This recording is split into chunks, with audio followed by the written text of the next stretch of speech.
everything that's happening. Thank you. Thank you. Thank you for making that happen over there. But to get it going. Okay. So with that, let's get started on the calling the question, the art of inquiry. And actually, how many of you, just so that we get an idea, I do want to get an idea of how many of you are here are representing management. If you can raise your hand or use your emoticon to let us see. Okay, I see at least one hand. Any of you with union, representing unions? Okay, I don't see any hands. Any of you neutrals? Okay, okay, lots of neutrals. Okay, thank you very much. And academic? Okay, awesome. So we have a little bit of everything happening here. Thank you very much. And this is gonna actually, you'll see, this is gonna play across the board, regardless of whether you're here representing labor management, you're a neutral, or in the world of academia. I think the art of inquiry is one where we all can benefit from it. Now, we have this quote here that is attributed to Albert Einstein that says, if I had an hour to solve a problem and my life depended on it, I would use the first 55 minutes determining the proper questions to ask, knowing what questions to ask, and knowing what questions to ask is actually really important, but it's not just knowing what questions to ask, but there's much more that goes into that. And there's a song that I always think about in Spanish. That's the chorus of the song says, "Al son que me toquen bailo." To the beat that it is being played, I will dance to that beat, loosely translated. And why do I remember that? Is because I feel like as labor relations professionals, that we have to walk into whatever dance is being played. That's the dance that we have to dance. And how do we know how to do that? How do we know how to walk in and understand what's happening in any given situation at any given time? Is walking in with a mindset of curiosity and intentionality. And because every single situation that we walk into is different, with different personalities and issues, different dynamics that are being played out at the bargaining, whether it's at the bargaining table or in any kind of dispute resolution process.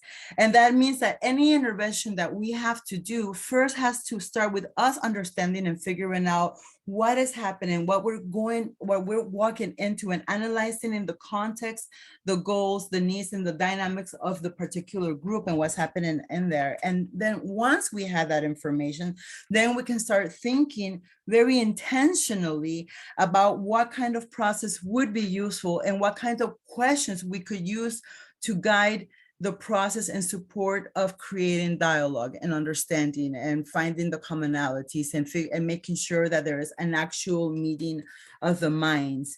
And that really is the art of inquiry, is what we ask, but also how we ask. It's those two things that combine together that make it the art form, if you will. And what we're going to be doing today and how we're going to be spending our time together today is first talking a little bit about the questions themselves, what kinds of questions. And there are several different types of questions. There are investigative types of questions. There's your appreciative types of questions. You have your calibrated questions, your open-ended kinds of questions. But then the other part of it is the art, if you will, which is how we ask the question, when we ask the question, whether the question should be asked or if it shouldn't be asked. Maybe sometimes silence is what is needed in that particular moment, rather than asking questions or adding your two cents into the conversation. So it's understanding whether that's what's needed, who the question is directed to, where the question is asked. All of these things combined together make it a really powerful tool to guide dialogue in a way that works best for both the context and for the conversation. So finding all of these things together and making it come together, that's the art of inquiry, and that's how we're going to be spending the rest of our time together today. Okay, so what we ask, what are the questions that we actually ask are important. So having having an idea of what it is that you're trying to do with your questions, and that is going to be sort of the guide, if you will, for what kinds of questions you're going to be asked. What you have here are different types of questions. You have your diagnostic questions, who, what, when, where, when, why, which is also part of your investigative. And these are very commonly asked questions at the beginning when you're walking into depending on whether you're negotiating or you're mediating or you're doing any kind of alternative dispute process. First, getting some of the ¿cómo se dice? Basics, understanding some of the groundwork. These are those kinds of questions. I'm saving the why for last because that's that particular question is part of the investigative question, but it's also a question that should be utilized very carefully and deployed very thoughtfully and very intentionally, depending on what you're trying to do, because it can absolutely like backfire. Okay, but let's start talking about some very specific question, which is the calibrated question. I want to spend a few minutes talking about the calibrated question. I read a book not too long ago called Never Split the Difference, Negotiate as if your life depended on it, by Chris Voss. And if some of you may be familiar with Chris and his work, but he talks in that book about the use of the calibrated questions. And these are questions that can be asked that don't have a fixed answer. They're open-ended questions that cannot be answered with a yes or with a no. And these types of questions allow us to introduce an idea and without sounding necessarily bossy or pushy. So for example, what would the order look like if seniority were used to determine holidays? So something like that allows for the imagination to fly and for people to actually think through what would that look like, right? So it's not a yes or no. Do you want a paid holiday? Do you want Cinco de Mayo as a paid holiday, as an example? That's a yes or no, right? No, that's a fixed answer. Calibrated questions generally avoid particular words. The word can you pay for XYZ? Is it possible to implement this particular language? Do you agree with this proposal? So it generally avoids those kinds of ¿cómo se dice? Words, and because these types of closed questions, they lead again to these fixed answers that are yes or no, and what we are trying to do, in whether you're negotiating or whether you're problem solving or you're mediating, you're trying to expand creativity. You're trying to open up the potential of the mind. And so what we have to do is like break it open by, what does that look like? What would that taste like, feel like, smell like, look like? And we do that by asking these open-ended questions. Okay. Now, so when you're thinking about your questions and how you're going to frame them, think about starting your questions with the what or the how. Those are the I think that to frame open-ended questions. How could we do that? What does that mean?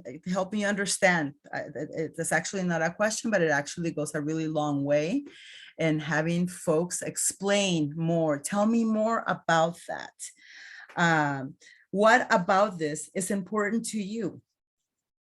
That's again, having folks focus and zero in on a particular area. How can we solve this problem? How might we do that? What would that look like? Right. So that's the thinking through the questions and what you're trying to do there. And then again, I'm coming from the world of the mediator. And as a neutral, I'm always inviting folks to be to think the most creative, and or to really help understand what is happening, to really drill down on what is happening. What about something is so important to you, so that the other side could understand. So anyway, now let me ask folks, is there a difference between questioning and asking questions? Very briefly, anybody wants to jump in? Is there a difference between questioning and asking questions? Any thoughts? Anyone? No? Okay. Questioning seems more like an interrogation as opposed to asking questions, which seems more like a desire to get information. Exactly. Exactly. Thank you so much, Steve. I don't disagree with that statement at all.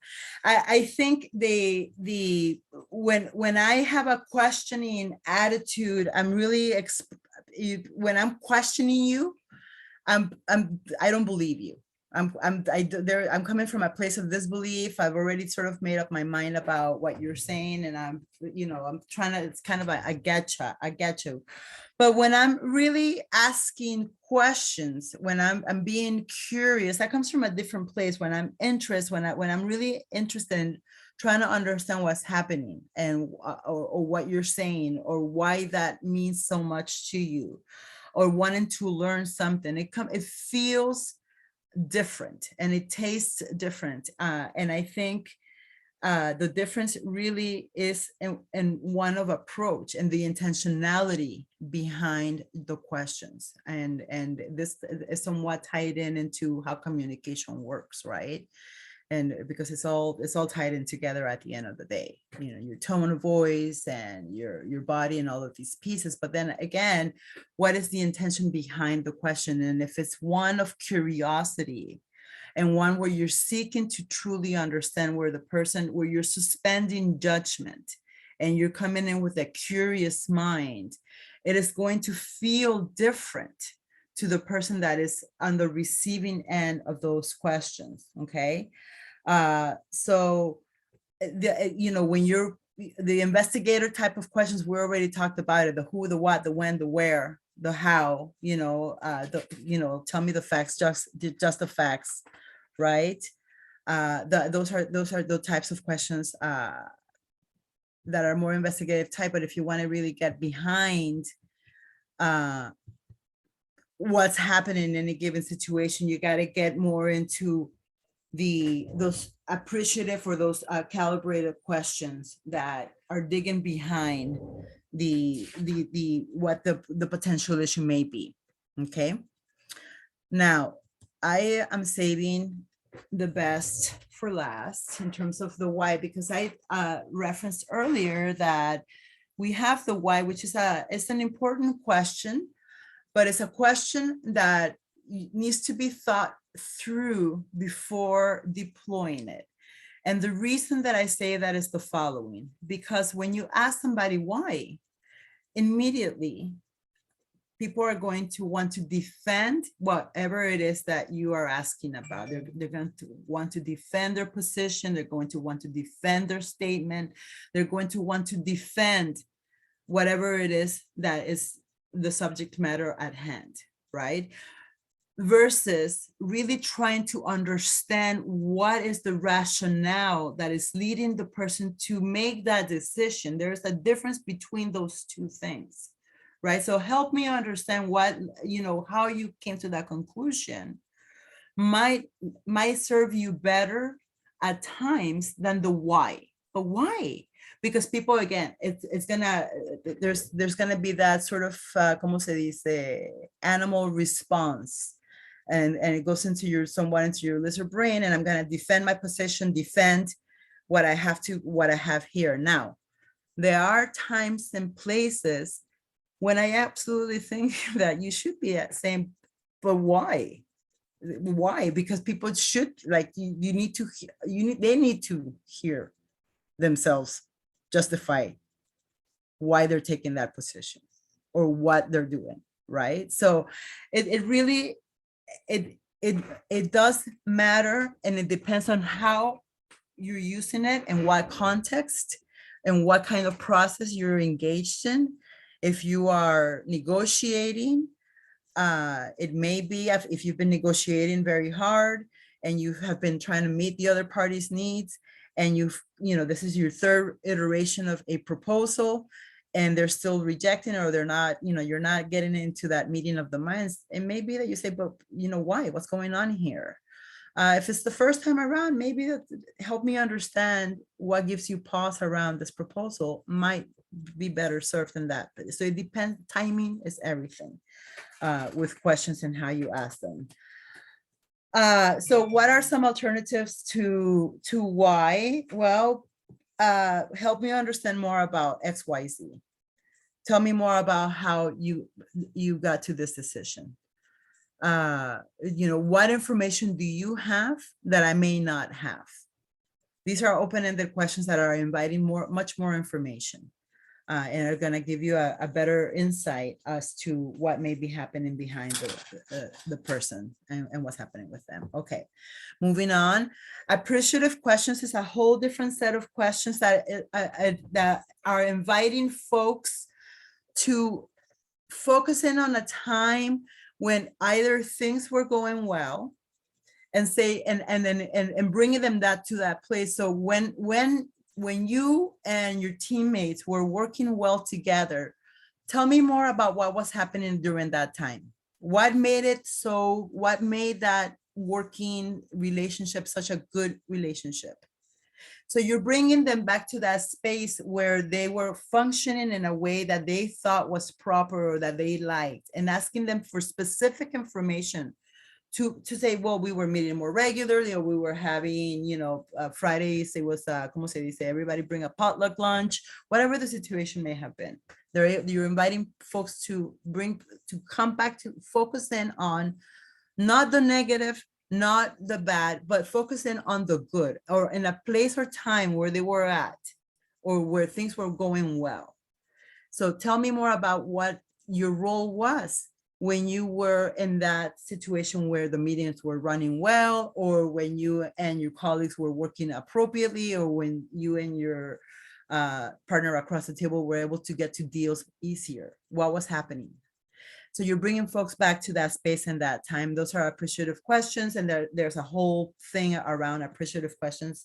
It's a whole thing. So this is a very, to say this is a bird's eye view, it's really truly a bird's eye view. But here, the example is, think of a time when you were really excited or really involved and excited about your work. And so what kinds of questions would you ask to refocus in that positive moment? And some of the questions I've already shared with you, but what was happening? What made that moment great? What was your role in the team in that moment? So you're asking folks to focus in on either what they already lived in their already lived in experience, or if they don't have a lived in experience, then ask them to go to their ideal place. Well, what would that look like if it were working well? If between Rachel and you, what would that look like? What would it taste like? What would it feel like? Those are my favorites. I mean, it sounds annoying, but I oftentimes that's what I ask.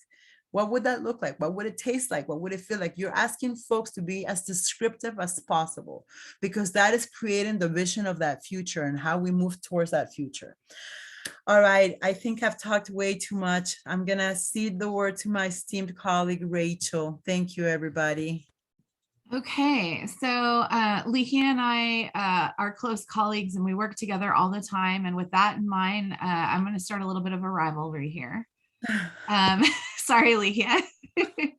And if you all recall, Ligia at the beginning of the presentation here started talking about these two basic components of the art of inquiry. Okay. And the first component, and Ligia, can I trouble you to share the slides? And my computer's freezing here. One of those components was what do we ask, right? What question are we asking? And the other question was, how do we ask? So here's my question to you. Ligia has been talking about what questions we use, whether we use an appreciative question, whether we ask the question why, whether we're questioning or investigating somebody through the nature of the questions. And now my question is, what's more important? Is it how we ask it or what it is that we ask, what question we use? So what do you think? Any thoughts? Raise your hand if you think that what question we ask is more important.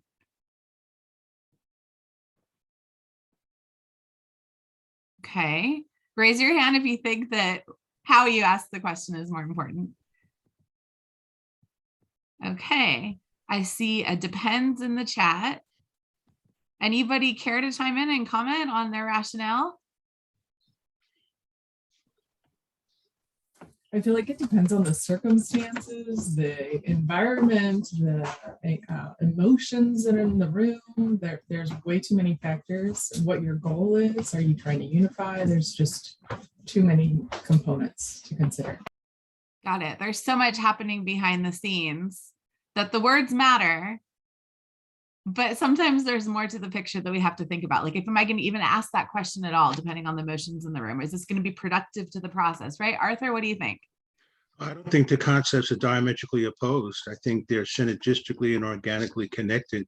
And there seems to be organic integration of both approaches, because if we leave one to the side, it's going to be a competitive disadvantage.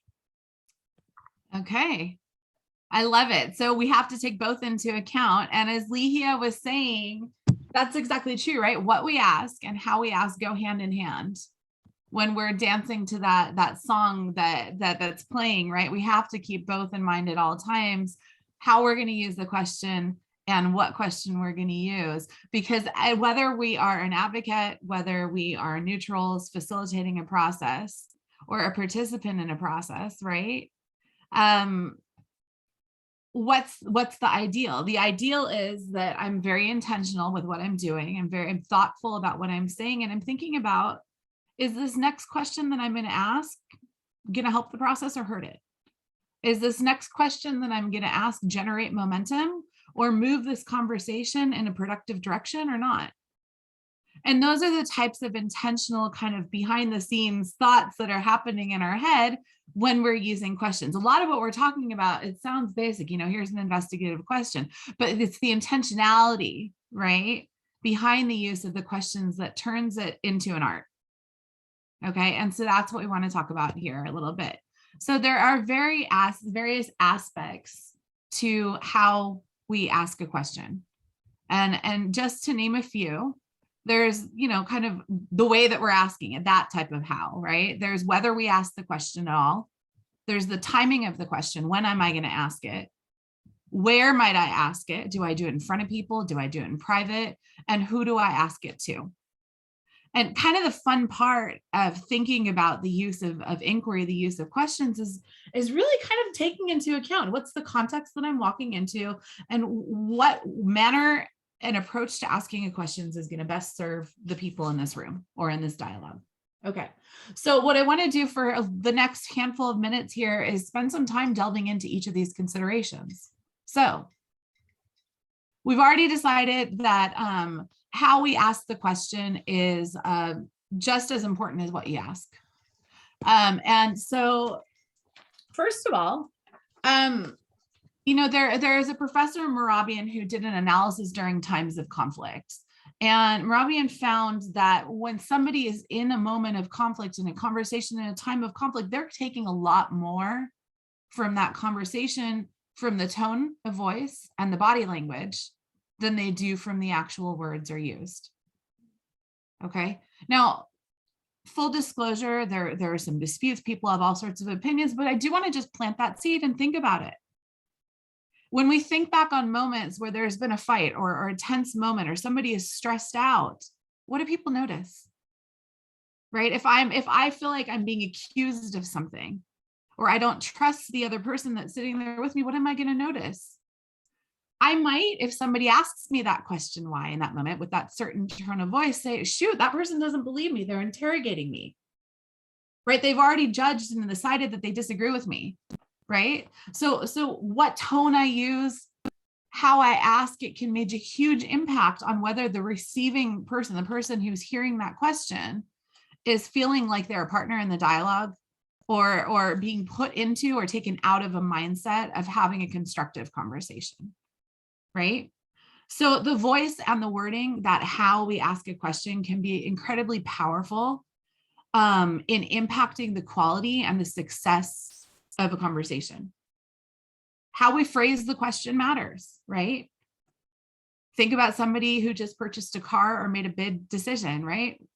Why'd you choose it? Why'd you do that? As opposed to, can you tell me more about that decision? What were the factors that were important to you that you were taking into account, right?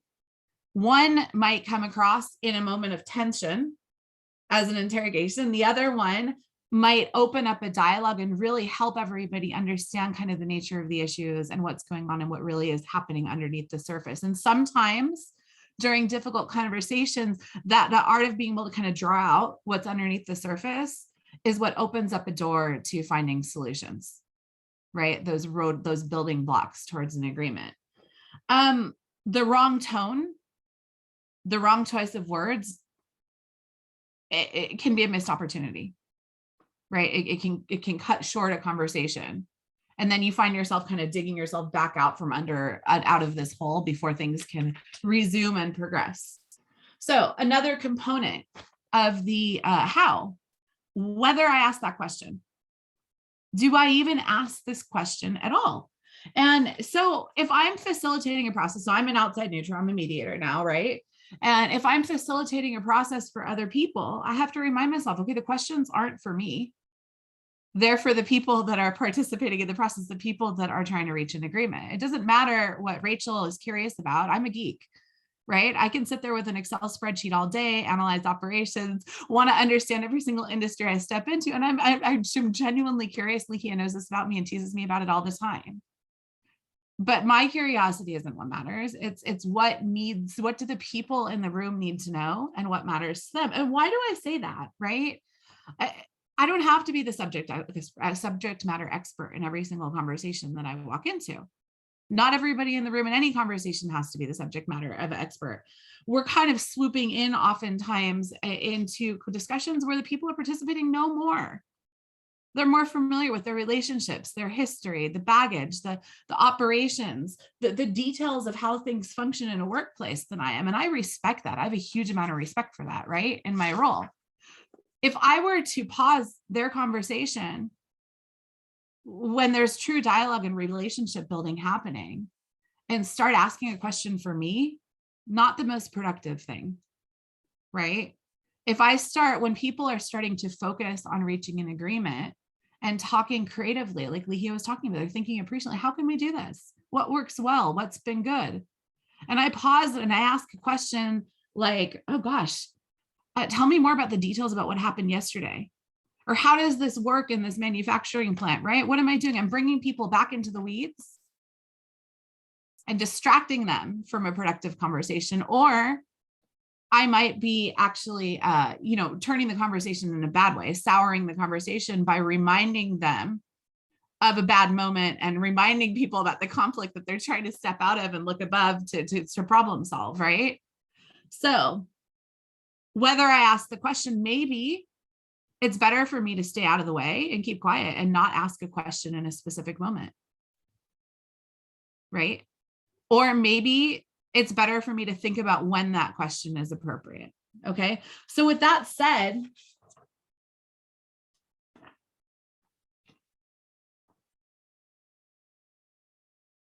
silence. Okay, part of whether I ask a question is the value and the beauty of silence. And silence really is in and of itself a golden tool for many reasons. It's not just, as I just said, me staying out of the way sometimes and letting people have their own direct communications with each other, but it's also providing space in the room for people to pause and think and process and really hear, right, what was said. In any group setting, oftentimes there's a variety of personalities, right? I think Bridget mentioned a little while ago what's happening in the dynamics in the room, right? There's so much to the context. There's personality. Maybe there's a person that dominates the conversation. that one that is so eager to participate and jump in and add their 2 cents.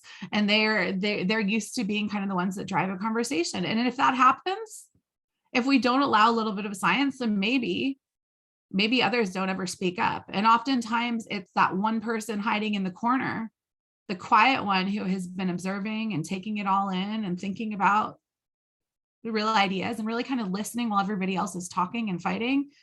And they have a really great idea or a really kind of key insight from the perspective that they're sitting in at the table, right? By allowing silence, I'm pausing and making sure that the conversation remains the conversation of everybody and that others have a chance to chime in. Okay. What else does silence do? Well, we can use silence intentionally. I don't have to ask Ligia, gosh, Ligia, why did you say that? If Ligia says something and I see myself having kind of a reaction to it and thinking it's a little out there, I can look at her and kind of sit back and just be quiet for a second. That act of silence in the right moment in and of itself might be giving somebody the space to think about, why is she being quiet?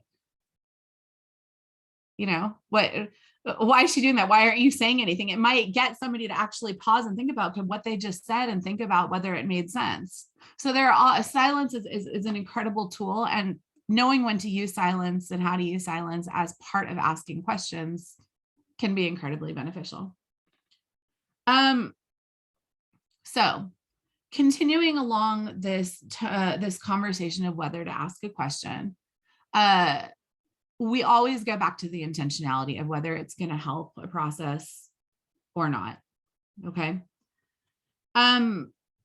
Oftentimes people, as they talk through things with each other and they're living tense moments, it can feel really uncomfortable for everybody in the room, right?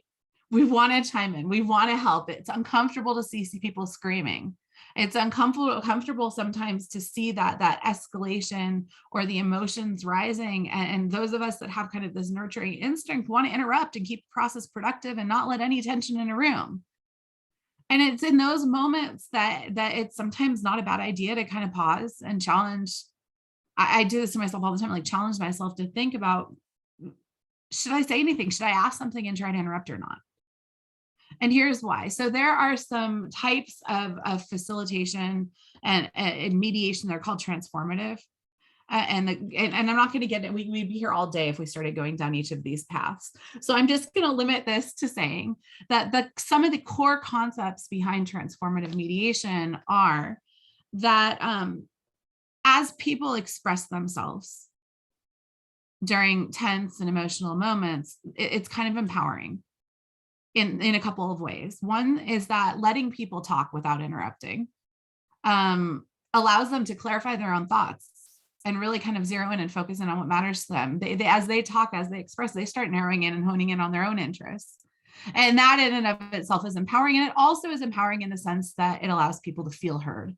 And when somebody feels heard, well, they hit that point in a conversation where they're more ready to reach an agreement. Sometimes people need to know that everybody understands and that they're heard before they're willing to agree and say yes, or before they're willing to switch into that problem-solving mindset, right? So that's one of those transformative conversations. And then what's happening with their counterpart in that room is the other participant in the conversation might be seeing this emotion, might be hearing that person process their thoughts.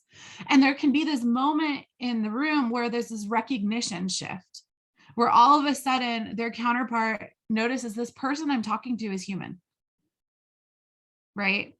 This person I'm talking to is another human being, and I might not agree with them. I might strongly disagree with them.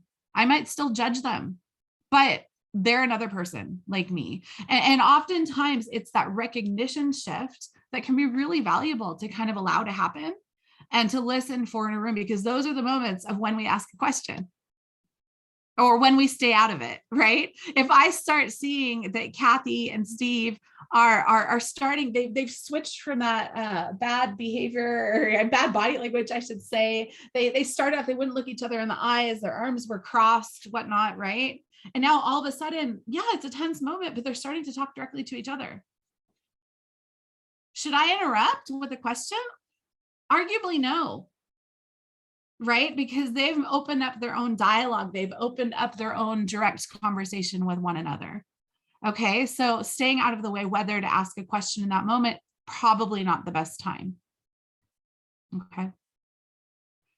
Now, it's an art, right? So none of this is a hard and fast rule. Just planting everything here is like today is just planting seeds to keep in mind and analyze depending on the context. Okay, so let's delve even deeper into the when. When do we ask a question? Because the best question, the most perfect question asked at the wrong time is still a wrong question. Okay, what do I mean by that? When people are starting a conversation and they're still just learning about what happened, hearing each other for the first time, starting to kind of listen to perspectives, and they're still emotional and upset and intense. If I, in that first 5 minutes of that conversation, say, okay, how are we going to fix this? Do you like that person? What's so great here? How's that going to come across? First of all, they might look at me like I'm crazy. And secondly, I've wasted that question because they're not ready yet to get a deal. They're not ready to problem solve. They're still wanting to be heard. They're still in that emotional place of mind. Right. And as frustrating as an outside, as it might be as an outsider, you know, I can see a path maybe in the first 5 minutes. Sometimes, oftentimes I can't. Right. But it's not about me. It's about when everybody participating in the conversation is ready to get there. And if I waste that question and that pivotal question of, can we agree to this? Or how can we problem solve it too soon? It is truly, I've wasted that magic dust that could have been used at the right moment later. Right? Here's another question, or another consideration, I should say. Now, fast forward to the end of a conversation. People have been talking for a while. We see that body language, that recognition shift happening. People are starting to recognize the other person as a partner, as a human. They're starting to speak directly to each other. And they've taken a step back and they're out of the weeds and they're now up at that balcony looking at things from the big picture. And they've maybe forgotten about that dispute or that tuffle or whatever that had happened the week before. Is that the question, the time for me to interrupt and say, okay, let's go back to what happened yesterday? No, it's not, right? That would ruin the momentum. It would take the process backwards. It might be that there's some, unturned stone. Sometimes it's better to leave that stone unturned or think about the better time to ask it. Okay. Now, in that moment, when that recognition is happening, then I can go ahead and ask that question. It sounds like you're talking about this. What do you think? Can we agree to this? Right? Or what ideas do you have for a solution? At that moment that we hear people kind of talking directly to each other, understanding each other's concerns, that's when those questions of, okay, where do we go from here? What do you think about this? How would you like to proceed?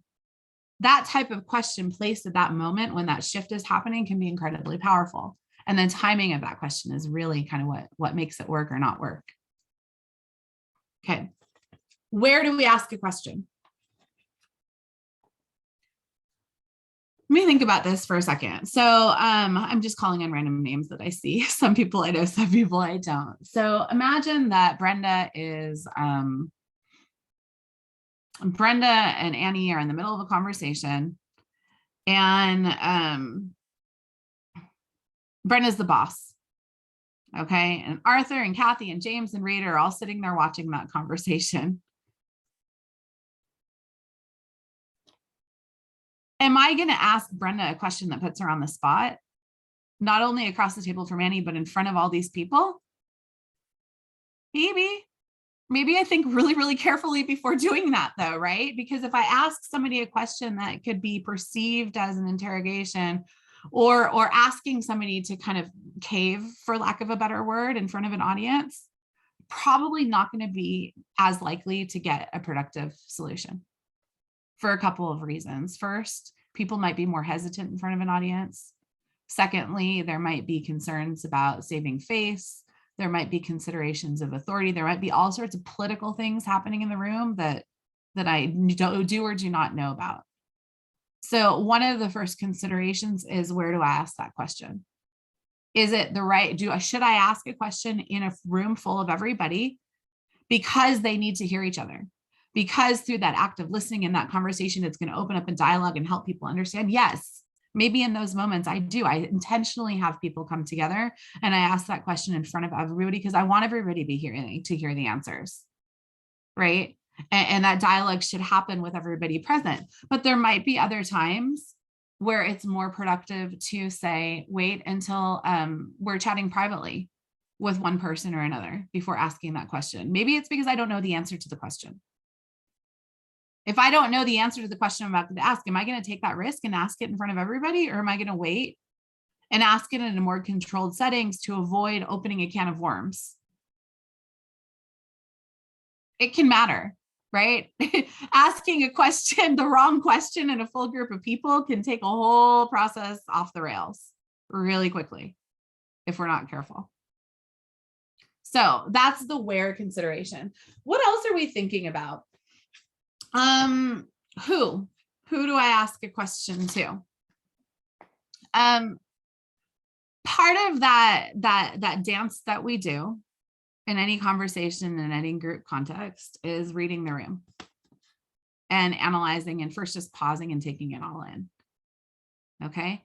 And I bet you that if you go into a room next week or 2 weeks from now with a lot of people in it, you might notice all sorts of dynamics, right? Who's talking to who's the popular person, who has people's attention, who's the quiet type, who's the person that's shy or the person that's more inclined to speak up, who's the actual leader, who thinks they're the leader, but maybe they aren't, who are the other people that aren't actually specifically the leader, but you can tell that people respect them.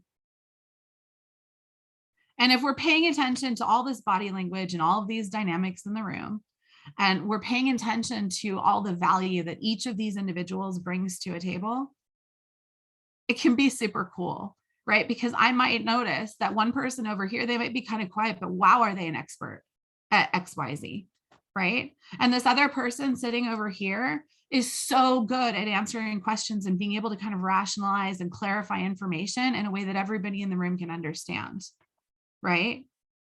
Or Kathy over there is great at math. And I know that if there's a confusion about a formula or how people got to a certain value, I know I can count on Kathy.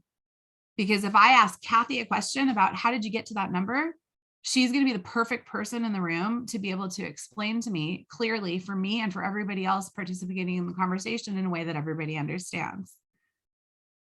Right? So who we ask a question to can really matter. Part of it's just common respect. Am I directing a question at the people that respects their roles and their positions and everything that everybody brings to a table? Of course, that's the baseline, right?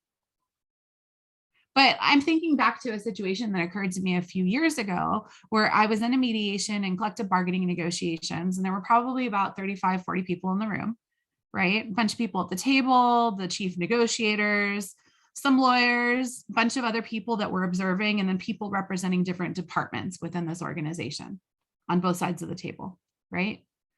And I noticed that every time I asked an open-ended question to folks, you know, I'm coming in fresh as a mediator, and every time I asked an open-ended question to folks in the room, I noticed that chief spokesperson spoke up, right? I also noticed that while the chief spokesperson spoke up and gave like incredibly clear and helpful answers, every eye in the room from one of the committees, the heads turned and the eyes started looking in a different direction. If I followed the look in their eyes, they were all looking at a gentleman sitting in a back corner of the room who really wasn't saying much. What does that teach me? That I kind of want to think about having an opportunity to hear from that person, because that person seems to have influence of some sort, right? That person, their thoughts and their values seem to matter, right? And so who do I ask a question to? If I notice that every time I ask a question, certain eyes go to that person, maybe I want to think about, is there an opportunity, or should I be directing a question at the person who clearly their response is respected and valued and understood, right? Who do I direct the question to? And then similarly, how to use questions to direct questions at certain people to draw out kind of the skills and the values that people bring to the table. So we already talked about Kathy, how she's good at math. I can ask Kathy a question to have her help explain. Right. I might also know that, we got a rowdy room of people here, right? Lots of people are talking. There's lots of interruptions. Some people take a little bit longer to explain a point than others. But I notice that every time that Steve talks, he's really concise and he adds a lot of value, and he's really good at kind of keeping a conversation focused. So if things are starting to go on and on and on, things are starting to go in circles, maybe I direct a question at Steve because I can trust him to help bring the process back on track, right? And then right after Steve has asked that question, then I can ask another question and transition the process in the direction I want it to go, right? So all these little nuances, but how we ask a question, who we're directing it to, whether I do it in person or in front of everybody or behind the scenes, in private, so I'm not putting somebody on the spot, and who we ask, these are all of the parts of the how, that art of inquiry that we're talking about here. To summarize, behind all of this is the intent of the question. Intent matters, okay? A good question can help people get unstuck. A good question can help guide a productive conversation. A good question can open the door to understanding change, to developing change, and to getting to an agreement. And so if before asking a question, I'm thinking about what is the intent? What am I trying to accomplish with this question? Am I trying to get people unstuck? Am I trying to guide a dialogue? Am I trying to shift a conversation towards an agreement, towards understanding? Those are the intentional considerations that I want to have in mind in deciding that next step and what I'm going to say. I see the comment in the chat that in the context of collective bargaining, the issue of deciding who to ask is more complicated, right? And the tendency is to direct to lead negotiator. And are there any suggestions? And yes, I mean, I think I agree, right? I absolutely agree that, and I think that when we started talking about this a few minutes ago, the first thing was it starts with respect for the roles and the positions, right? So if somebody is in a chief negotiator role, there's a reason for it. And I'm not going to know better than other people in the room why that is. Right. So I probably do want to direct the question to the chief negotiator in the room. Does that mean that other people can't contribute to the process? No. Is it possible to have conversations and to discuss a process, or to, ask a chief negotiator? I think it could be really helpful here. Let's do a process check. Let's talk about this for a little bit. Do you mind if we switch things up a little bit? I'd like to hear from XYZ person. They might agree and I can defer to them. And do I ask them that in front of everybody? I don't know. Maybe not. Maybe yes. It depends on the room. It depends on the person. And I have a lot of respect for people's roles and transparency and trust. Okay. So that's one consideration. It's a little bit different, if I may just chime in. It's for a negotiator, it's a little bit different because with a mediator, you can play sort of dumb, if you will, or I do all the time. And that gets me off the hook, if you will. But I think in terms of sometimes asking the question that you want to ask, just generally speaking generally speaking out loud, if you will, even if it's directed to the spokesperson, but it's intention for other ears. That sometimes is helpful, and asking questions in that way, because you don't want to leave people out, the decision makers. It's a balancing act. As a negotiator, you want to be inclusive of those who may not be the spokespeople, but who are the leaders within that group. So it's a toughie. Mm-hmm. It is. I mean, I think we would be here all day if we analyze the questions or the dynamics in the context of bargaining. It's fascinating and nuanced, and it so depends on the situation, and absolutely respecting people's roles and responsibilities is the cornerstone of it, right? But think about, I guess another consideration is, if we're talking about the context of collective bargaining, for example, and an agreement has to get ratified, and the chief negotiator might be the expert negotiator, but maybe they are not the person that is going to be, voting to agree or disagree or approve or disapprove of a contract, right? So in those moments, I do want to respect the chief negotiator. But if I'm noticing, that gentleman, like I said before, in the back of the room is shaking his head no, every time something is being discussed, it might be kind of a little bit of a warning bell.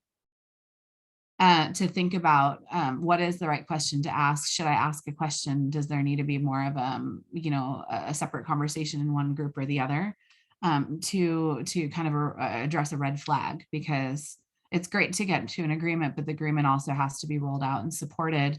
And if it's clear that one person in the room supports it, but maybe not everybody does, it's part of that art of observing and just kind of thinking about what am I going to do next about this at this point, right? Go ahead, Steve. Sorry, slow on the mute. Yeah, I guess one of the things that I think about in those situations as a mediator is, is that question better asked in caucus? And then that way you're respecting the chief negotiator's role in the big room. And if you ask the question in caucus and you find, or you determine that, well, that's really a question that I'm glad we didn't ask in joint session, you get your information and then it's like, well, they may or may not need to know that information. And then you can kind of work on process from there. It's like, well, would it be helpful to share that information with the big group, and how you want to go about doing that? So I guess that's kind of where I would be leaning on that. I love that. Yeah, I love that. And that's a really good example too, Steve, of how kind of all of these pieces come together, like the art, like the where do you ask? Who do you ask it? Do you do it in front of people or not? Huge impact.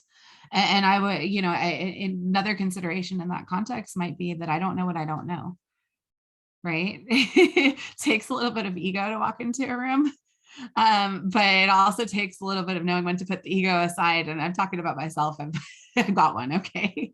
Knowing when to put my own ego aside, because last thing I would want to do too is go into either in full room or in a caucus and ask a question, not knowing that somebody had been doing their own work and asking their own questions to drive a conversation in a certain direction. And I don't want to go in and impede that either, right?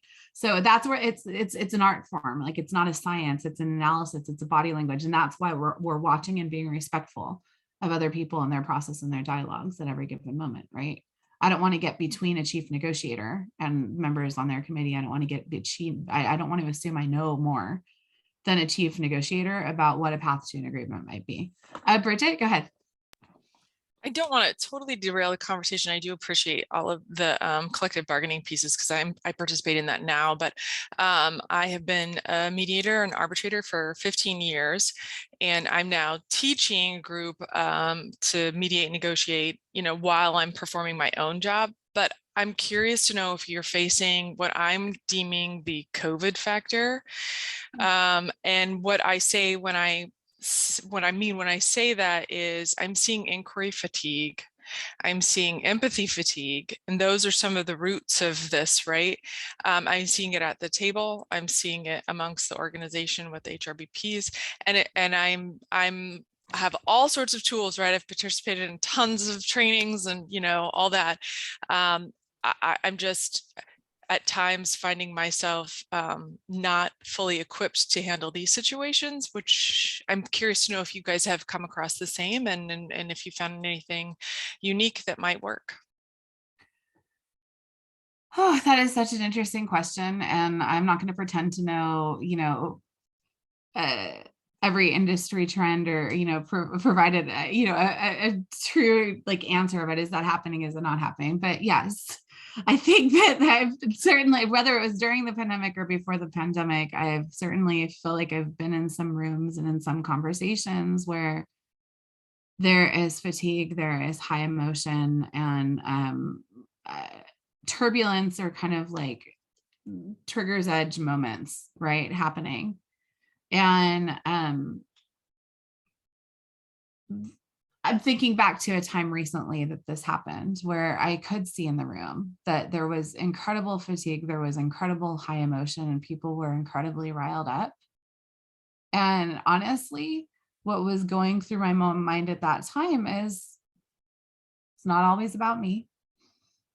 And it part of what I have to think about in that situation is it's the agreement to be reached by other people, not my agreement to be had. And are folks interested and ready for an agreement? That's one consideration.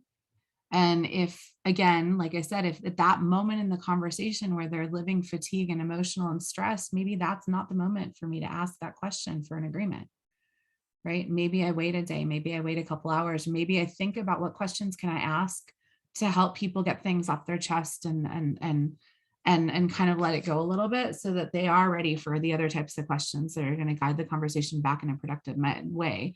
And it might not feel in the moment, like it might be super uncomfortable for me in the moment. It might not feel productive because it might feel at times like a conversation is going around in circles, but it might also, like, there might be some instinct that's saying this conversation I need to let this conversation go for a little and let people express their fatigue or their dissatisfaction because I can't force it before folks are ready. So that's why it's a timing question. And another question is, do I ask a question at all at that point? Because going back to, I mean, focusing on the very specific topic of this discussion here today, which is questions only, I would be thinking to myself, is now the time to ask a question, right? You know, to ask a question, I might know that there's like things are on a hair trigger around a certain issue or around a certain topic. And that if I ask the wrong question at that moment, or I ask a question about a certain topic in that moment, I'm going to set off that trigger. And the whole process is going to take multiple steps backwards. And I'm going to spend like the next however long trying to recover. Right. So it might be that, yeah, I write it down and I take a note and I think about like, okay, what's the next best process step? What's the next question that I could use to kind of help address this emotional dynamic in the room or the tension in the room or the fatigue in the room? And then later, how can we circle back to addressing this underlying issue? But I might not be able to ask the question at that moment without really causing a little bit of an explosion. What do you think, Ligia? Not to put you on the spot. I'm not on the spot at all. No, I agree. I concur. And I also, just to add, Bridget, I think being a mediator and today is a different job than it was 3 years ago. And mine, never to be humble, like, you know, experience and opinion, there was always a need for the mediator to create a space for people to vent so that you can get to the substantive issues. I think as mediators today, we have to be more intentional about making that space earlier on and for a longer period of time, because we're dealing with 2 years of repressed of whatever has been happening in people's lives. And that's coming to bear as full weight at the bargaining table. And so that's the only thing that I would add to that, is making those spaces. And then after that happens, so it's like cutting the wood and letting out all the bad stuff, and then the healing can start to happen. So. Well, and I mean, that's exactly the direction that I've been taking, but where I think I've found most surprise is that I actually look forward to the emotional dump, because I get really excited, right? Because then that means progress, because now we've had the pressure's been released and we can move forward. So I get, I can't wait. I've done all of the brain courses and all that, recognizing the activity in the brain during conflict and all that. What I guess I'm most surprised by is that initial explosion, you can expect some ripples later. I'm seeing explosion after explosion after explosion. And I think you're right. I think the length of time, that's the bigger component, is that we need to allow for a lot more time. Yeah. And repeated and cycling and returning and all that. Thank you, ladies. And thinking about process and form for that too, right? Because, if we know that people have to chat, that people have to get things off their chest, that people, we need to make sure that people are heard and understood, and that the emotion and these strong feelings are being addressed. It doesn't always have to be in a joint session. It doesn't always have to be, at that moment with everybody in the room. We can think about a process angle that allows that type of conversation to happen too, so that, to move forward with the dialogue. So to sum things up super quickly, because I think we're hitting the end of the program segment here. Yeah, I think we have the next presenters are in here already. Oh, well, there you go. Well, Sorry. then here's the Silence. thing. Have purpose. Silence can be good. Be succinct. Don't provide possible answers, and be super intentional, right? With why we're asking it, how we're asking it, and what we're going to say.